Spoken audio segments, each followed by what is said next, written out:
Hey everyone, welcome to the program WRSA Radio. I'm your host, G1, as always. I hope you're having a good week. This is one of those weeks where the show just kind of writes itself and I don't have to struggle for a topic or content, unfortunately, in a very sad way this week. We've had one of those roller coaster weeks on the national scene, beginning with yet another senseless murder of a beautiful young white woman on a Charlotte, North Carolina transit train, and culminating in the assassination of one of the most well-known conservative voices in America.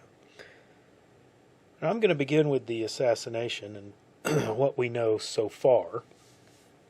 Charlie Kirk, conservative commentator, personality, shot in the neck yesterday shortly after taking the stage at another one of his college campus debate events. He was very well known for this. This was his thing. It was his tactic, and this is what he did. And the shooter is still on the loose, although I will get into some new details on that front very shortly, at least what I know as of the time of me putting together this show.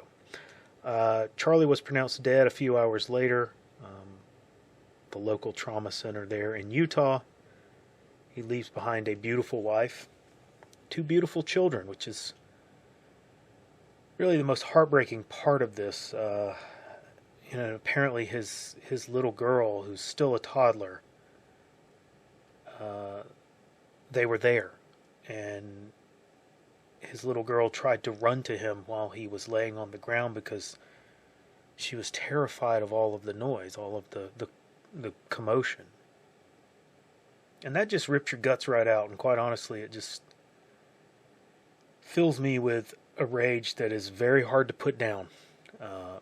I've had some time since this happened to kind of settle myself, but I can't lie to you and tell you that it was easy.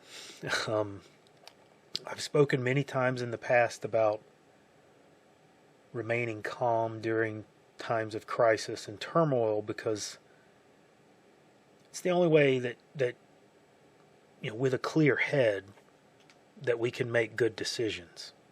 And now is exactly the time for that kind of calm and stillness. You have to settle yourself and just know that the time is going to come when you can channel all that energy into a righteous fury. And I don't really know any other way to put that. I'm more convinced now than I've ever been that we are on a pathway to widespread violence in this country, either through ignorant actions such as the one yesterday, or through the works of people behind the scenes that use those types of acts to steer people into blind action and ill-conceived escalations. So do not let yourself be manipulated. Stay watchful of events that are unfolding. Be ready to act when the time comes, so if you have not done so, it might be time for you to confirm your zeros and do your pre-conflict inspections and checks. And I say that in a figurative way as well, not just necessarily a physical way. Because things are moving faster and faster. Now, all that said, I want you to recall a few weeks ago when many people, including myself, were saying that they felt like something was coming. Something was going to happen in September. Well, here we are on September the 11th, the anniversary of that very difficult day. And yet again, we are experiencing horrible acts of violence played out on our video screens. And there were ripples, I'll call them ripples in the time wave that preceded 9/11. Cliff High is he's very famous for his story about that. He had has an internet monitoring system, and his system was showing something building and something happening. It's a very fascinating story that he tells, and that whole thing that he does with his algorithm and monitor.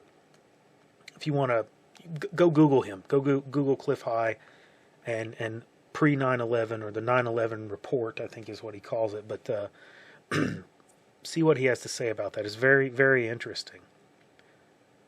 But this time we didn't really need a system to try and delve deep into like language usage and frequency of word distribution, which is kind of how his system works. We could see it almost in real time. There were people posting openly that, you know, something was coming, something was wrong, something is going to happen, that they could just feel it. It's very, very strange. And I'm not suggesting that any of those people had some kind of insider knowledge or that this was all conspired to happen. I had feelings that something was building.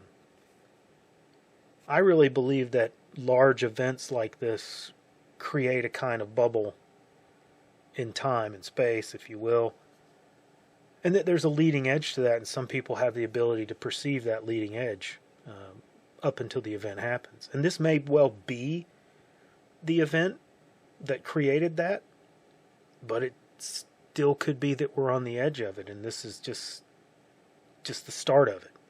So we really need to be on our guard over the next few weeks. Now I want to circle back to a point about Charlie Kirk in this event. The reason that this was so outrageous beyond the obvious is because Kirk was such a moderate. He was in fact a kind of gatekeeper for people who were slowly evolving their political beliefs towards the right. And he offered a logical, reasoned framework for conservative principles, and was extremely well versed in refuting all aspects of the left with moderate ideas and expressions. He was not radical. He didn't resort to simplistic methods or solutions to anything. He didn't espouse any ideology that was really far right at all, or radical at all. And yet they thought he was an extremist, and so they killed him. So if they are willing to shoot the most moderate amongst you down in the street like a dog, then what do you think they're going to do to you and me? I was not a follower of Charlie Kirk because I didn't dislike him or anything like that. I had no ill will towards him at all, but I just feel like his views, being as moderate as they were kind of far out of place with the reality that we're facing. By all accounts, he was a great person. You know, everybody that says they know him says he went out of his way to be kind and generous and respectful, and he was just great. He was a great person. I think he would have been a fantastic political figure to run for office because he was so mainstream. His brand of conservatism was really bread and butter of the 1990s, and it would have been very much in line with even Republicans and Democrats of that time. So still very mainstream. That's not how he's portrayed in the media. Most people probably don't think that way or think that that's the way he was, but when you really read his statements and watch him and listen to what he was saying, it was pretty mainstream. And the only real divergence from that was his vocal opposition to the transgender issue, which, you know, that wasn't even a thing back in the 90s, so it would not have been on anybody's radar from that time frame. And that's what I think led to this event. An update as I was putting the show together, the FBI is saying that they have a suspect now. They've released pictures of this individual, and they say they've located a rifle with ammunition still in it, an old bolt-action modified 30-06 rifle. And the ammo apparently still in the rifle has words inscribed on the casings, which are, the FBI said, pro-transgender and anti-fascist. Now, this has some of the same hallmarks of the recent multiple transgender shooters, as well as some overlap with some of the other recent mass shooting events. I'm going out on a limb and I'm speculating here. I believe that this shooter will ultimately prove to be part of a cult, a chaos cult, called the Order of the Nine Angles. This cult is nihilistic and satanic.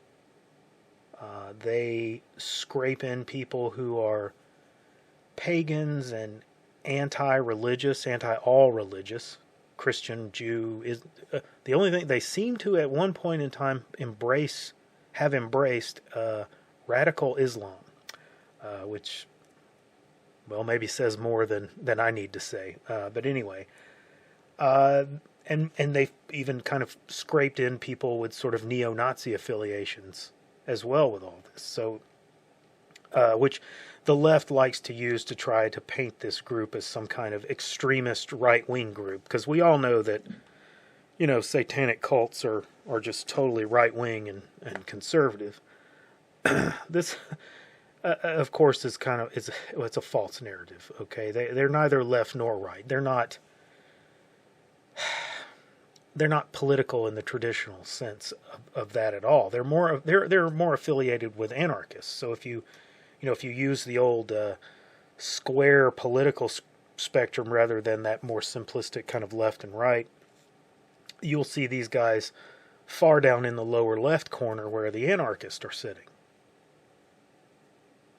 They just embrace such a wide spectrum of, occult and pagan left-hand path beliefs that they happen to sweep in people from a lot of different fringes of society. And that's very common for groups when they form. Now, this group formed back in the 70s, but they have evolved themselves over the decades.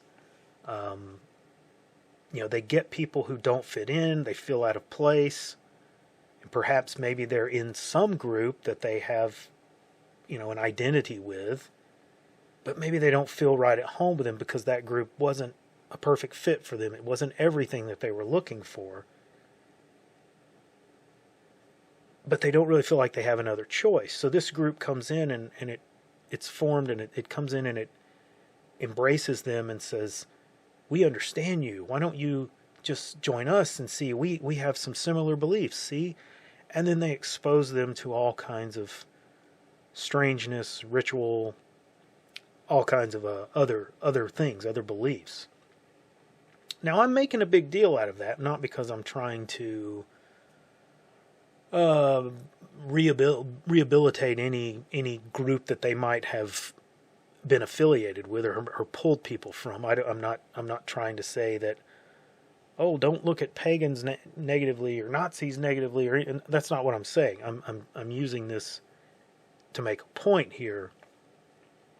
That these are people who are on the fringe of society, and they can be convinced to carry out all kinds of outrageous public acts of human sacrifice. Because that's part of the beliefs, that they must sacrifice people in order to gain favor, balance the ledger, if you will. So they convince these members who are loners or people who didn't fit in, and they can redeem themselves by conducting these acts. That's what's so very dangerous about this. And there may be even deeper layers that include ties to intelligence agencies, for example. Now, that's a further rabbit hole that we'll have to get into later as more details emerge. But that's my speculation. I think that it will prove that you may not hear that said publicly. This is something that, for example, the last trans shooter at the Catholic school was affiliated with this group, had a lot of their symbolism on their social media, so on and so forth. You didn't see that put out into the mainstream at all. They didn't want you to look down that direction. So you might have to dig a little bit to find that information when we find out who this person is, but I'm thinking it's probably there. Now, I want to move on to the other event, the other death, the death of Irina Zarutska, the beautiful young woman killed by a savage feral animal while riding a public transit train in Charlotte, North Carolina. I don't want her name and her story to get lost in the events from yesterday, because she is someone that we don't need to forget. This young lady was here from Ukraine, where she left the country to escape the war. So she was here because of the actions of the elite. She had no real understanding that in the United States it's not safe for a young white woman to ride public transportation in major metropolitan areas. It's not safe for a lot of people, not just young white women, but a lot of people to ride public transportation. Because in her country she does not have a vast underclass of violent tribal savages living amongst her people. So she gets on this train, and God bless her, she's not harming anyone. She's looking at her phone, as so many young people do these days. And so she's completely unaware that she's sitting in front of a violent felon with 14 prior arrests, who's been turned back into the world by the so-called justice system. So many times he's been released that he thinks that there's no consequences for his action. Now, he's mentally ill, and he should be kept locked away in an asylum for the criminally insane. But due to diversity and cultural enrichment, he's sitting on this train behind Irina. And he stands up and he draws a knife, and he strikes this young girl from behind in the neck. Now, she, of course, is shocked and cowers, just terrified in her seat. And this is the image that's going to haunt me, and it's going to haunt me for a while. This young girl in this fetal position, just terrified of this beast, and not realizing that she's already been mortally wounded. And he walks around dripping blood, and he gets off the train at the next stop. And while he's doing this, he's saying, you can hear this on the video if you watch it, "I got that white bitch," or "I got that white girl." And she's holding her face, and in a few short minutes, she slumps over in the seat, losing consciousness from the loss of blood. And here's the thing, no one else on the train helps her. They do nothing.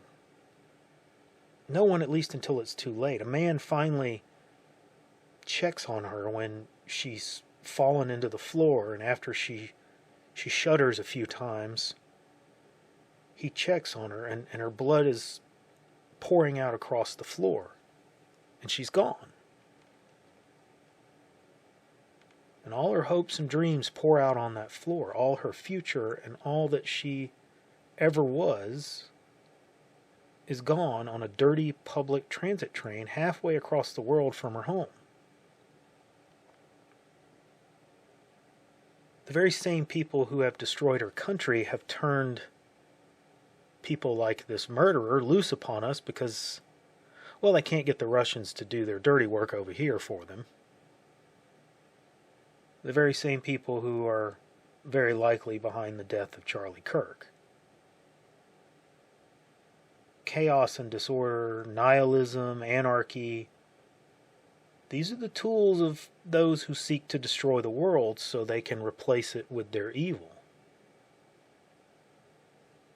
If you don't know yet that we are in a clash of epic proportions that crosses all layers of physical and spiritual and cultural bounds, I don't know what else I can do to convince you. This is a war for humanity and for civilization, and a war for our souls. Pray for us because we're going to need it. That's all I got time for this week. There won't be a show next week as I will be traveling. at the end of the week and will not have the bandwidth to put something out. So I'll see you on the following week. Come see us over on Gab, nice crew, and the Cold Fury blog. I'll see you on the next episode.